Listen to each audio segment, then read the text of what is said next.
Welcome back to the Football Tragics. I'm your host, Aaron, joined here by Tony and Morty. Lads, how are we doing? No Campo with us today. Shocking. I mean, I kind of feel bad for Campo. It's the 1 week Spurs have won a result and we've gone early, so he can't be on the podcast. So I do kind of feel bad, but I'm also surprised Morty's here, which we'll talk about a little bit later. Look, I'll probably say the same for myself. I'm surprised I'm here, given our result. But yeah, like you said, Morty, it's good to have you back because it's been a little while since we've had you on, I think, but more importantly, since we've had you on for a bad Liverpool result. That's the spoiler. If you don't know the scores, I'm sure you do. But before we get into that one, we're going to get into the first game of the round, which was Leicester at home to Man City. Man City without Erling Haaland for this one. Tony, they just got the job done. 1-0. Kevin De Bruyne, unreal free kick. Yeah, I mean, it was a great free kick, and it goes to show you that, okay, yes, they might rely on Haaland to get these big results, but it just shows you the class of obviously De Bruyne in that midfield. They needed someone to step up. They needed someone to put the ball in the back of the net, and up steps arguably the best midfielder in the Premier League, and he gets the job done. And City at the time were top of the league. Arsenal go back, but it's going to be a good back and forth battle for the rest of the season. Yeah, I mean, Leicester actually took it to them a little bit. I think they had a few decent chances, but at the end of the day, I think that just shows the class between the likes of a Haaland who would finish those chances, and you've got your Vardys who are obviously aging, your Patson Dackers, your INHOs, who just don't have that caliber of finishing these days. And Tony, like you said, the best midfield in the Prem, arguably the best player in the Prem. The only reason he's not probably at the current time is because Haaland is in the picture.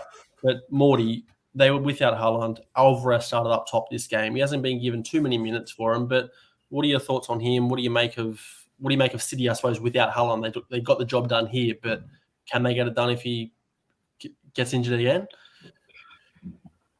Just shows us no one like Haaland, and not even honestly, like it. No, mate, Nunes has more chances. Don't worry. But look, Alvarez, he hasn't had much minute. I think he's played about half a game in Champions League. I think he's played maybe 20 minutes off the bench in the Prem so far. I mean, besides the free kick, we could be sitting here giving the same stick to them that Liverpool's been copping because, it was a poor result. Leicester away down the table. They haven't been on form. City, are they the one-man show? KDB. In reality, I mean, I think still, Haaland's in the form, killing it, but at the moment, KDB is still the one that's going to win them every game. So I think he's, arguably more important to that team. Haaland's, great finisher and whatnot, but you've seen he takes about 7 touches a game, and if it's not KDB feeding him, and it's not going to go well for him. Yeah, I mean, I do agree. As I said, I think he's far and wide the best player in the league. He shows that when he turns up in these games, and like you said, when Haaland needs a provider, that's him for the most part. But yeah, I'll just jump in quickly, Aaron. Something interesting from this game was also Phil Foden being benched. Now, I know Haaland was out. You would have thought that Phil Foden was a clear starter. So maybe Pet's going into a bit of that roulette to try and see who can Alcaraz or whatever his name play in the cup games. Can he do that? Maybe that's what he tried to see, and maybe that's what you're going to see from him for the rest of the year. Yeah, exactly right. I mean, Phil Foden came on, but the depth is mental. Like, if you can afford to, Jack Grealish started this game, but if they can afford to bench a player like him, Bernardo Silva, it just shows their depth is unbelievable. Pep roulette, it strikes again, I suppose. Well, just on that, I mean, we see the Champions League, their results have been lacking kind of lately in there. Yes, they're going through, but the cracks are starting to show again. Draw with Dortmund, draw with Dortmund again. Pep roulette, they're going to bite him in the arse. Is it cracks starting to show, or are they just taking the foot off the pedal momentarily? I think it's just the shows that, arguably over a season, City will do it dumb. But as soon as, Pep gets out-tacticianed in these games, and it's going to be like that. You can say it's a lose-lose situation. Haaland needs to be rested. He's shown he's going to be injured quite often. He's had quite a few injuries already throughout his career, and he's going to need to be rested. But at the same time, I think they need to be getting, he still only had, 10 games, 11 games with him. He's going to need to, get into that system, get into working, because as soon as they come up against that PSG, the Madrids, the other time, over 2 legs, they've already been done every other season. So not much is going to change now. I think on that, I mean, we're not obviously chatting Champions League too much, but this will be the most interesting year for Champions League because you've got most of these players going away to a World Cup, going to play extra games. I mean, I suppose they're probably not playing the amount of games they would usually play, but it's a different environment. It's an international environment in a hot country. And then you've got Haaland sitting at home in the aircon, resting up for 5-6 weeks. So it'll be interesting to see how far if City can do it this year, because if they do, I think Haaland will be a major part of that. Still to be unknown. Tony is shrugging your head. I don't know if you think they can do it, if this is the year for them, but if it is, I think this probably is the best year for them, given that they're going to have their world-class striker just sitting there relaxing while the rest of the world's getting tired. Yeah, I mean, I hope it's not, but it's definitely their best chance to do it. Is going to be this year. All right, well, let's talk about a team that will probably win the Champions League in the next 5 years, Newcastle. 4-0 over Aston Villa. Look, to me, I didn't see this result coming. Newcastle, strong team, especially at home. But Villa, that new manager bounce, they haven't quite got Emery in just yet. But, they went and put, 4 past, can't even remember who it was last week. But that was bloody impressive out of nowhere. But Newcastle, different beast, Tony. Yeah, like I've said before, I admire how they've done it. They haven't gone out and bought those $100 million players in every position. They've gone out, and yes, they've spent money, but everyone who gets a new owner that does have money, they're going to do it if it's needed. So, I mean, for me, Newcastle's probably playing minus Haaland the most attractive football in the Premier League at the moment, and they deserve to be where they are. One, I guess you could say dubious. I know the clause went both ways, but one penalty it probably should have got given against United, and they're probably sitting a little bit higher than what they are. But fair play to him, and it's exciting to see, especially Almiron after Mr. Jack Grealish's comments. It's exciting to see him continually putting balls in the back of the net. When do you think the Almiron hype train will slow down? Like, he's got 6 goals in the past month or something. Like, he's got to slow down one day, surely. Like, he's not a world-class player, but he's absolutely playing like it. But is this just him transforming into that world-class player? Is he going to be able to continue doing that? Is he going to be the one to take Newcastle to the next level? Morty, what do you reckon? He's the forgotten man on that pitch. In the team lines, Almiron's probably never getting mentioned by any of these managers going. And he's kind of just be the one that, every other game you're coming up against, St. Maximin probably going, he's got his man. They'll have someone on him 24 all game. Callum Wilson at the moment, they'll have someone on him all game. And Almiron's just that bloke that ends up getting free. Kind of like, when Salah came to the Prem, everyone marking the hell out of Firmino and Mane, and then, Salah came out of nowhere with all those goals. I'm not saying Almiron's anywhere near that level, but it's just, I hit 10 goals and then... Almiron's level. Oh, please. Come on.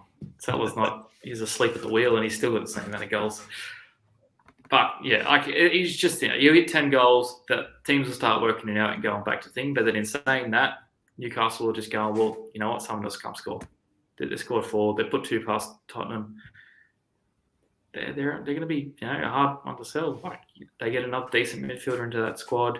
They start getting some depth, Look out. That Prem will be the first thing they win because, they might not be in Champions League just yet. If they, get into Europa, they might sign some players, focus mainly on the Prem and get through it on that. So I think that'll be their ticket to Champions League. I don't think they'll be bothered by just going to Europa and trying to win that because they want more. Yeah, I'm with you. Tony, they're going to strengthen in January. They've shown that they've got the money to, and they're making the right signings. They're also now sitting in a Champions League spot, so who wouldn't want to go to that club? Can they realistically go and get the world's best players, maybe not in January, but in the next year, and then cement themselves as a top 4 side? I think you need Champions League football. I think they need Champions League football before they start to attract these world-class players. You chuck someone like Harry Kane out there like Morty just did, and I don't see him going to a Newcastle unless they've already got Champions League football. You look at the likes of, obviously, United aren't in the best stage, but they're obviously in that rebuild now. They're getting in the right direction. And the same thing they got from their transfers were, okay, yeah, we can see you're getting better, but you don't have Champions League football, and that's what we want right now. So I think this season, if they can finish in the top 4, get that Champions League football, it's a different ball game come next transfer window. Yeah, I mean, but full credit to him, of course. Just real quick, Morty, on Villa then, Gerrard's obviously gone. They've got Emery in. He's not starting until, I believe, today's his first day. He'll start at the club. But, they're in a bit of a fight. They're in a bit of a relegation fight at the moment. Trust them to come good with Emery at the wheel? No, they can go back down now. There's nothing good about them now. Yeah, that's right. No, look, in all honesty, I mean, I think Villa, they've shown they've gone through 2 managers now. I think they're falling into that cycle of they think they want to be, they deserve to be top 8. Realistically, they should be, arguably fighting for top 10. And I think that pressure probably is getting to the coaching staff and going, we can't get to that without this. We've made some decent signings that should push them to top half. But I think, a loss here, a loss there, when the board thinks they should be winning, but realistically, they shouldn't be winning. And I think that's where the points have come lacking. I mean, arguably, I don't know how Rodgers is still in a job if Gerrard's getting pushed out the door now. I'll keep the hype train going on it. He still does not deserve to have a job, but this is what I mean. I think these clubs need to target more realistic approaches, like Newcastle. Newcastle probably aren't sitting there going, "We expect top 4 this season." They haven't thrown the money at it. Maybe midway through January they might turn around and go, "Yeah," but I think they've gone to them. We want top half of the table consistently. We'll give you some decent players, give you a system, put the system in place, tell me who you want to fit that system. Whereas I think Villa are just gone, we want to be up here, and they're not going to be there any time soon. Okay.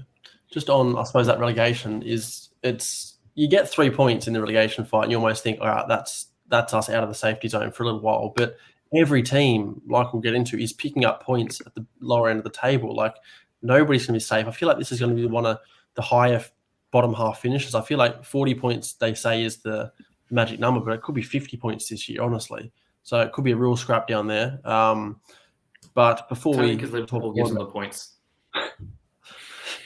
All right, well, let's get into a team that could have given them the points, but they scraped away with a win. Tottenham 3, Bournemouth 2. Campo's not here for, unfortunately. But Morty, talk to us about this one. 2-0 down, come back and win 3-2 away from home.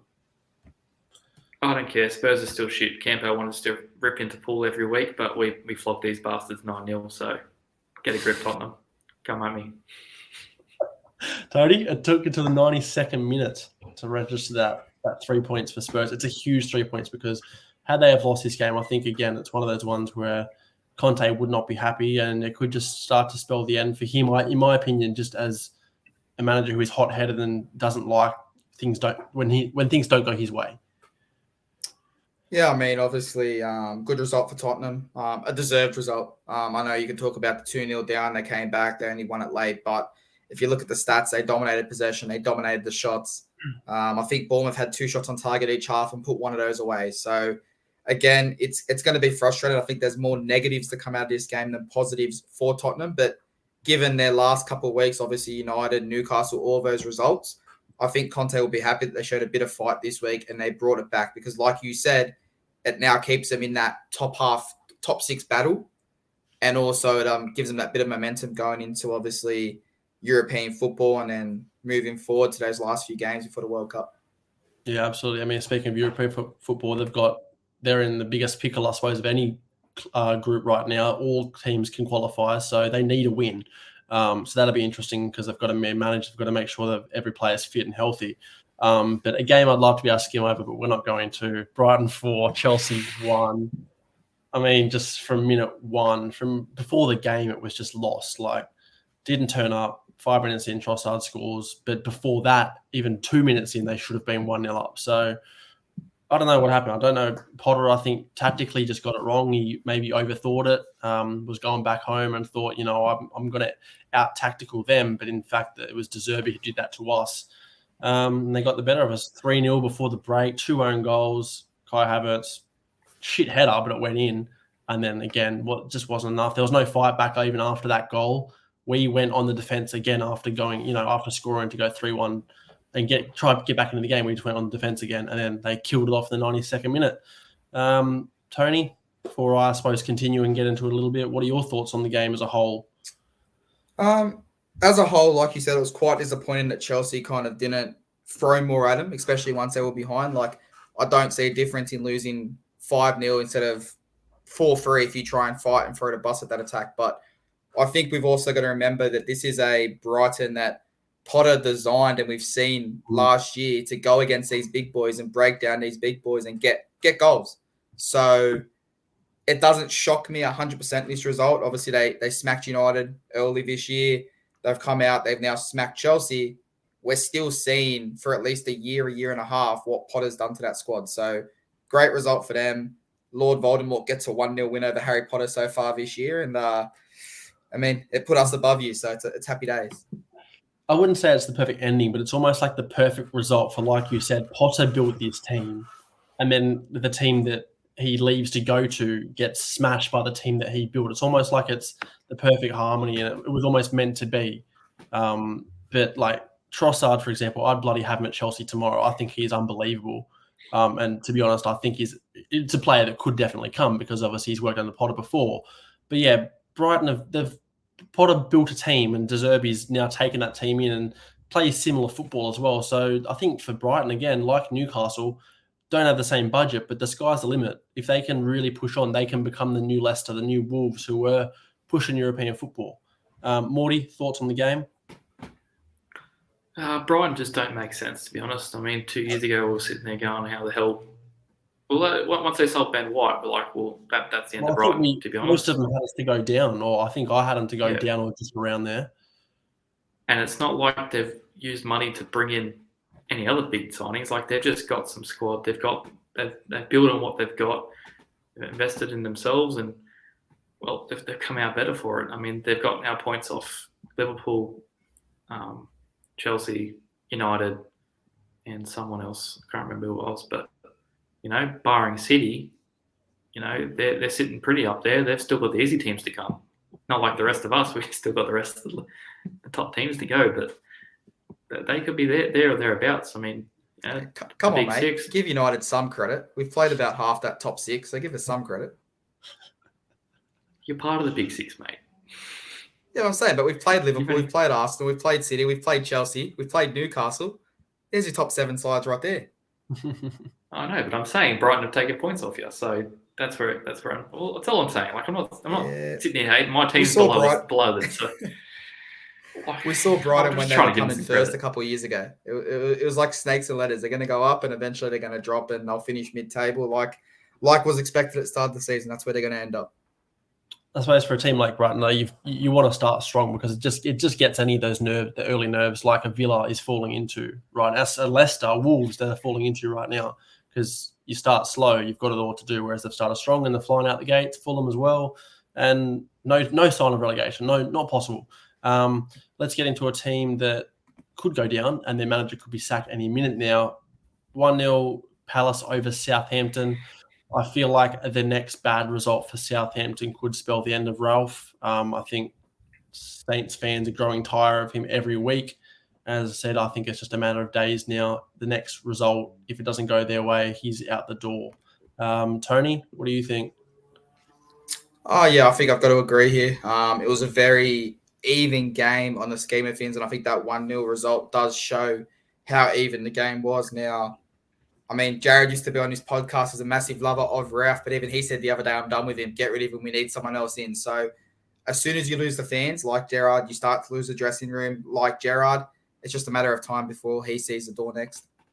Yeah, I mean, it's one thing to lose the dressing room, I suppose, but to lose the fans, it's almost worse because you don't have anybody backing you. The club just goes, all right, well, if the fans aren't on his side, he's gone. But Che Adams, he missed a number of chances this game. Does that fall under Ralph? Like, Morty, is that Ralph's fault that Che is not performing like he should be?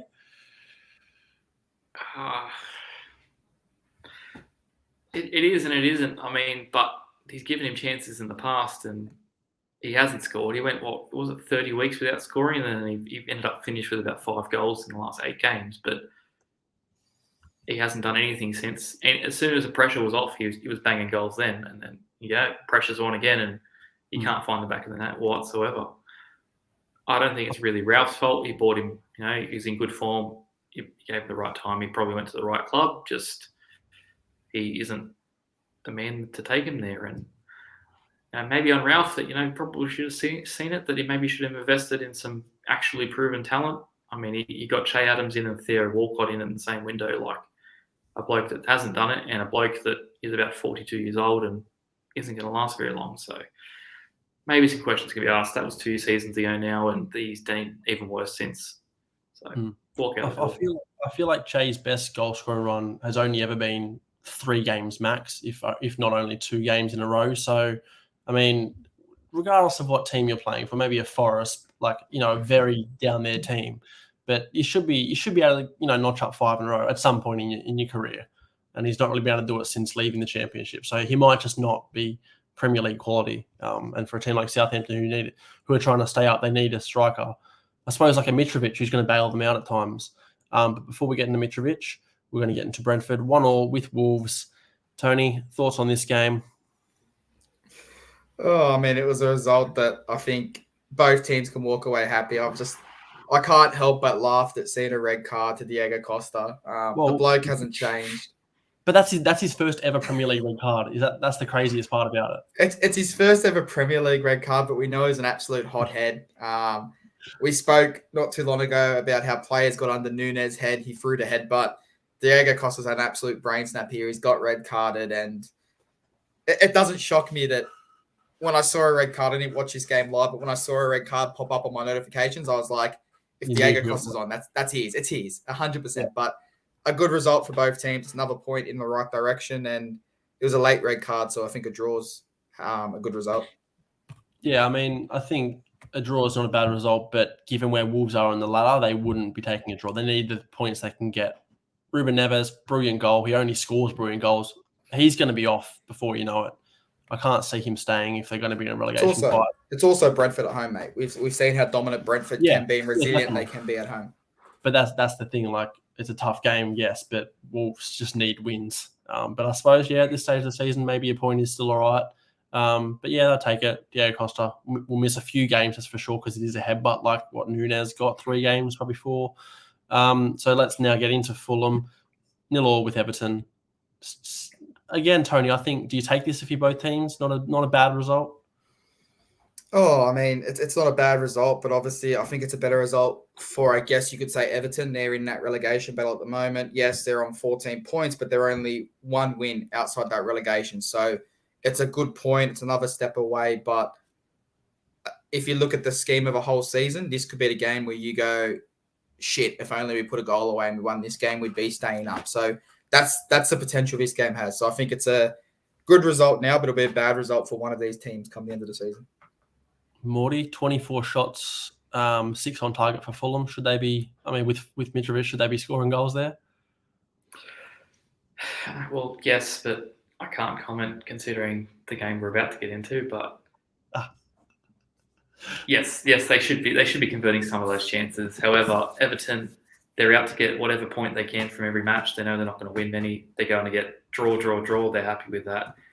The financial trouble and everything going on with that club last season, how they ended and what's transpired since, they're just going to be lucky to stay up this year, to be honest. And I think they've come to the expectation. They just need to sort out their finances, get some points, stay up, and continue on next season. All right, well, let's get into that game you absolutely couldn't wait for. We're going to start with you. Leeds 2-1 over Liverpool at Anfield, wrecking Van Dijk's 70-game unbeaten streak. Talk to us about that. 72, I think it was, but it's just frustrating. Like, honestly, like Gomez asleep at the wheel. You put some faith into him again, and all of a sudden, back another stuff up, another error. And it's just like, well, what's going on? To be honest, like, other than that, we dominated possession. We just could not find the back of the net. It wasn't going well. Like, Salah, eventually cracked it, 1-1. Now we threw absolutely everything up there. Like, Van Dijk was playing striker. He was not letting that record go down. He wanted that win. He was up there. Did not give a shit. And then we went down 2-0 and he was the furthest one forward. Like, he was... I don't know what we do at the moment. I don't know whether it's a bit of Klopp fighting back at the owners and saying that, well, you've given us no one. I've given you every possible final that, yes, that we only won 2 of them, but there's still some financial gains come out of that. We've sold players. We've gotten no one. Sorry, we've got Nunes, but that's a single striker to come in. We sold 2 forwards. We got 1 in. Well, actually, we sold 3 forwards. We've got 1 in. Like, well, I suppose you got Luis Diaz in, who was the Mane replacement, but he's then suffering an injury. Yeah, we got Diaz, but that was almost Minamino money. Like that was one cup final, and that's their money. Then we look at Nunes. Nunes is just a collection of signings we haven't made for the last 5 years. You look at our net spend, and we're 19th. 19th. Yeah, but if you look at your squad value, you're second. But if you look at your squad value on it? paper, you're second. Well, it's saying you're saying we need all these players. You've got all these players that have the net value because they're good players. Like you should be doing better. You don't need signings. If your squad released today by Transfer Market is 925 million, it's only behind Man City. Yeah, but at the same time, United have gone out and signed more players than that. They haven't performed. Yeah, but that's what I'm saying. I'm not talking about net spend because you just said you've won a cup final, so that paid for someone. Look at United's success for all those years. That pays for everyone. So why are we having this debate if that's what you paid your players with? Yeah, that's what I'm asking. Like we haven't signed a midfielder. We've got a 32-year-old, a 34-year-old, and a 30-year-old. I think you've got Trent. Trent plays midfield and forward. He plays everywhere. I feel like Liverpool they know their squad's worth this much, so they're like, all right, no worries, we don't have to spend any more money. But like Morty said, City sign every window because they can. Who cares if they spend a lot of money? Yeah. It's their money to spend. It works. Liverpool clearly need players. They need depth. Their depth is honestly pretty shocking. You've got a mixture of a couple good youngsters, which is all well and good, and you've got your starters. But then the rest of them old. Like if you're bringing on James Milner, who's 30-something years old, 35, 36, he's not changing games. Maybe once in a while he'll change game, but Liverpool should be signing someone pretty much every window. So for you did you not sign anybody apart from Nunes right at the beginning of the window? That was it, wasn't it? Diaz and Nunes. Yeah, so like for me, I think they need to be strengthening. Like Chelsea strengthened, Spurs signed players, United signed players, Newcastle signing players. Like this is almost your own undoing. I'd also argue that the reason Liverpool doesn't go out there and sign players, this depth that players want to play, they know, like, look at Martinez. He goes to a United. He gets game time. He's going to play. Years past, if you go to Liverpool, that starting lineup was the starting lineup. You weren't cracking that lineup. So is this more so they're struggling now because of the success they've had in years past that no one wants to go there and sit on the bench behind Mo Salah. No one wants to go there and, yes, Bobby Firmino's aging, but Origi left because he was sitting behind him. He wasn't getting game time. Diaz was coming in. He wasn't getting game time. So, like, when you're successful, this is the same thing. What was that? Well, at the same time, we signed Diaz. Right, he got game time. We still had Mane, Salah, and Firmino at the club. Yeah, but you're not getting them in the midfield. The midfield's what you need. You don't need strikers because if you get a midfield, we've seen with United, you get someone like Casemiro, you get someone like Eriksen on a free, our forwards start scoring goals. That's where it's coming from. So I think because in years past... I'm not saying our defence, they've got Konate in. Yeah, they've had some faith in Gomez. We've got Tsimikas at left back. Trent's covered by, Milner, technically, Gomez, and then there's another young one coming through. I'm not fussed over that. It's just a midfield where we've looked at it and gone, like, last year we had a captain that sat on the bench. Like, without him, I whinged and moaned about it. Everyone laughed at me, but we haven't replaced him at all. He played every minute for the Champions League run and the Premier League that season leading up to it. Like, we never replaced him. We have Curtis Jones. Like, he's not terrible. He's not great. Like, he's just that squad rotation that should be playing cup games. But we don't. We end up throwing out Henderson and Fabinho and Thiago because Thiago's like, he's been injured. He's come back.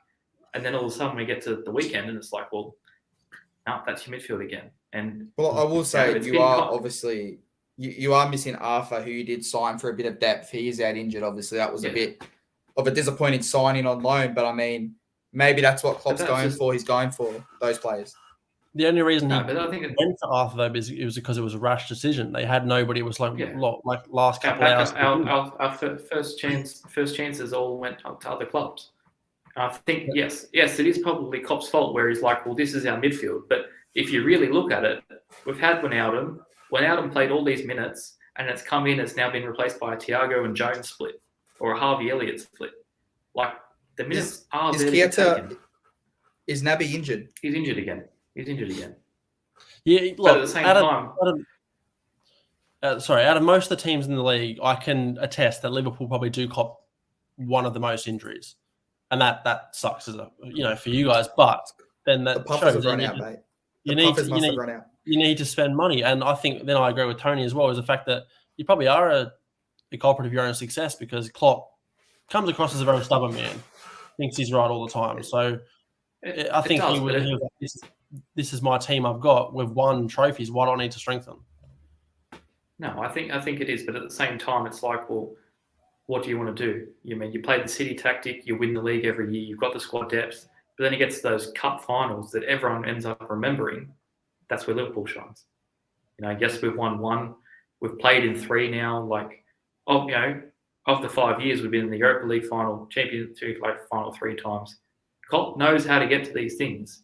He just needs to find the like-for-like players, and I think he's too picky in that respect to find the next Fabinho, the next Henderson. But Wijnaldum, he's like, well, I need to find the next Wijnaldum. Well, why can't you get something? He brought Thiago in, so find someone that'll work with Thiago. He's very stubborn in that respect. Yes, he needs to find that. He wants that system. It's the exact system he's playing. Yes, to some degree, it is and it isn't. But need to adjust sometimes. You need to play the different. Pep with Haaland, a very different player to how Aguero or Jesus has played. Everyone adapts. KDB adapts to it. Mahrez, Grealish, they all adapt to it. So something to be read from it. We'll go through it, but we've gone on a bit of a tangent, that's for sure. We haven't had you on the pod for a little bit, so we needed to hear the Liverpool chat. But for Leeds, it's all about Leeds right now. It's a massive win for them. 90-something minute, basically last kick of the game. Jesse Marsch, for him, this is huge, because he could be the next manager sacked as well. So this game just bought him some more time. Do I think his time's still running out? Very strong, yes, very possibly. Tony, I think you would agree. I think his time's near. I don't see this result kind of turning their season around, but nevertheless, it's a huge result for Leeds. Yeah, huge result for Leeds, and it was good to see Wilfred Gnotto, the Italian, the young kid, get his debut off the bench. So, it's going to be a game he remembers. If Marsch can get the balance right of young kids with a bit of experience, I think he can keep his job. I think he can turn Leeds around, and he can get that. I'm not going to say top 10, but that mid-table, that 12th to 14th, I think he'll be happy with given the season. I think he can do it. I think he can save his job, especially given the World Cup break that he's going to have where he can work with his players. He's hanging on there like you were hanging on there in Football Manager with the African standard. Mate, I've been caught into the board 6 times. They've told me if I lose my next game, I'm out and I pull off a win. We're going to keep going. Just keep having those team meetings, mate. Get them going. Get the lads on your side, and you'll somehow then go and get top 4. But look, we're going to get into the team that's top of the table. Still, they went top again after this game. 5-0 over Nottingham Forest. There was no poor result for Arsenal against Forest, just like Liverpool did last week. Arsenal went out there from minute 1, blew them off the park. And again, it just goes to show that Arsenal are a different team this year. Reece Nelson out of nowhere goes and bags a double in his first game for Arsenal since 2020 or something like that. So to me, I didn't think they had much depth, but they're proving me wrong. The top of the table after 12 games is their best start to a Premier League season ever. It's one of the top of a Premier League season ever for any team. So Tony, talk to us. Big result for Arsenal. Yeah, 2 things. Obviously, we saw what Forest obviously did do to a Liverpool side a week ago. They can grind results. They can make it quite difficult now. For me, I look at a few things here. I look at obviously first, Gabriel Jesus. Didn't get on the score sheet, but he's doing everything else right. And I think he's one of those players where if you compare him to Haaland wants goals. Jesus is happy to get in there. He's happy to do the dirty work. He's happy to lay off that ball. The assist goes in. They're winning a game. So I think, again, we're going to talk about Haaland or the goals he scored, but I'm still going to argue that Gabriel Jesus at this stage of the season is my signing of the season. I know that sounds stupid, but I'm putting him down there as my signing of the season. Now, I look at Arsenal, and the more it keeps going, game after game, I'll ask you, Aaron, has this got Leicester vibes? We keep saying they're going to slip up. And they keep putting these results out. So fair play to them. Great result. Odegaard, Jesus, absolutely brilliant. Tricky in the box, quick feet. It's a joy to watch, and I hate saying that being a United fan. Yeah, I think you're spot on. You don't compare it to Leicester in the sense that Arsenal have already won the Premier League a number of times. They're already this big club. Leicester weren't at the time. So yeah, you don't, but it does feel the same kind of. It does give you the same vibe. Like it just every game, someone's saying, "All right, that's their time up." That's when the bet's done. They're not winning the league, but they keep carrying on it week in, week out. It seems like they're just taking it week in, week out. They're not getting ahead of themselves. But yeah, with Jesus as well, I think you could argue maybe he's not the MVP of the season, but in terms of what he brings to his club and how influential and valuable he is to his club, I mean, they signed the perfect man, really. I think he does want goal. I think he's hungry for goals. He's getting a bit unlucky. He's having a lot of shots, a lot of decent saves on his shots. So I think it's only a matter of time before he breaks the net again. He's been in a bit of a drought, but 2 assists, he is turning provider, and it just shows how important he is to Arsenal. Now, Morty, you guys lost to Forest last week. Arsenal going to put 5 against them. Talk to us, mate. What's your thoughts on Arsenal? They're just getting the job done. But I'm glad you mentioned the Jesus signing of the season because, I had to sit here and defend Bobby for the last 4 years. And Jesus is doing exactly to the club what Bobby did for Salah and Mane. So I think they're going away. Like a lot of clubs are finding that false 9 is the way forward. I think it's spreading the defence. Haaland might be proving it wrong at City, but majority across the board, like, Brighton with Trossard, like, not playing through the middle. That hold-up sort of striker, that's not the big man hold-up, but the high work rate sort of striker is what's key. And I think props to them. I'm not saying Firmino's been slandered or anything, but I think the respect that Bobby has been kind of worn off this like the last couple of seasons, but by him being there allows the others to shine around him. And I think Arsenal have identified something along those lines with Jesus. And yeah, but in saying that, Jesus is behind Núñez in goals this season. So take that as what you will. But then in the same case, like you just said, Jesus is a Firmino-like player now, so he's not going to just get you goals. So I can agree with you. He is behind goals, but in terms of goal contributions, he's still behind. And overall importance, he's far and well behind. No, I think it's just where football fans kind of bite their tongues and go, well, yeah, I mean, I've seen glad to shit on this one, and then you compare this one, and it's like, well, what do you want from him? Like that they're playing for the club now. It's not the old days where you got 2 centre forwards up top and they're both bagging goals, and that's all their job is to do. Now it's Gabby Jesus has 5 goals, 5 assists in the league, and Núñez has 3 goals. So Jesus is still ahead of him in the league across all tournaments, mate. But he's not playing all tournaments. Like, we're talking Premier League here. We're not talking Champions League on a podcast. We're talking Premier League, and we talk a bit, but we can't change away too much. I'm not saying Núñez has been a great signing at all. I'm just putting in perspective of how then you're going to have Campo bring in Harry Kane's stats from the freaking Conference League. Like, you can't include some of those tournaments. You mean the thing that they got knocked out of? I personally I think that's a great comparison though. Was the Jesus is playing a bit like Bobby, so Jesus is probably getting a bit more respect than Bobby did when he was playing that role. So it goes to show that the perfect striker is not just the one banging the goals, and it's just more it's who's important to their team and who brings what to their team. But let's move on. Let's move into the final game. Tony, United, big win, 1-0 over West Ham. Nervy little ending there, but you got the job done. Puts you into 5th spot. You jump Chelsea. Talk to us about this game.